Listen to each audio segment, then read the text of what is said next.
È stato un grande abbraccio quello che il mondo alpino ha voluto dare ad Alessandro Ferraris, vicepresidente Ana Montegrappa e direttore del Museo degli Alpini di Bassano, che se n'è andato domenica per un malore che lo ha colpito proprio sul monte sacro alla patria, il Monte Grappa, quella montagna che lui tanto ha amato. Uomini e donne con il cappello, alpini in armi, giovani e vecchi, i Bocia e i Veci, i volontari della protezione civile, i donatori di organi e tanti ragazzi dei campi scuola ANA, tutti insieme, uniti, compatti, come negli sfilamenti per accompagnare Alessandro nel suo ultimo viaggio sulla Terra.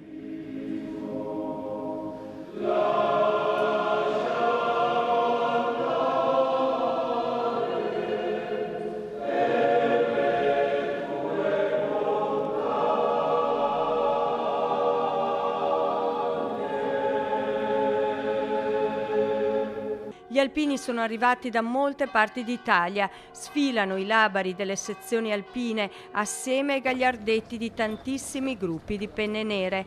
Il labaro della sezione Montegrappa è listato a lutto, c'è grande commozione, le lacrime rigano il volto di tanti alpini, il saluto militare davanti alla bara coperta di fiori bianchi e rose rosse, l'abbraccio alla moglie Piera e alla figlia Carlotta. Un unico, grande, collettivo, intenso abbraccio, e questo è il senso che lui lascia a tutti quanti noi, perché lui aveva la stessa attenzione per il vecchio alpino, ma anche per i giovani, che fossero alpini fatti oppure i ragazzi che vengono con il nostro campo scuola.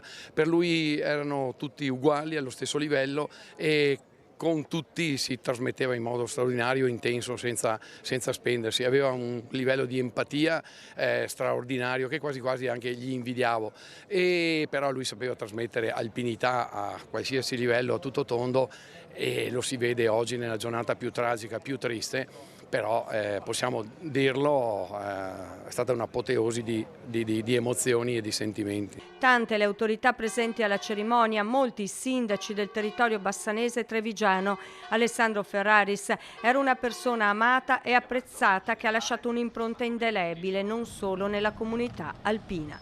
Alessandro era uno che sapeva attirare la propria capacità di attenzione, ma sapeva essere con gli altri. Ecco, questo è uno, credo, un grande segno, e la presenza di tantissimi alpini che sono venuti un po' da tutta Italia lo sta a dimostrare.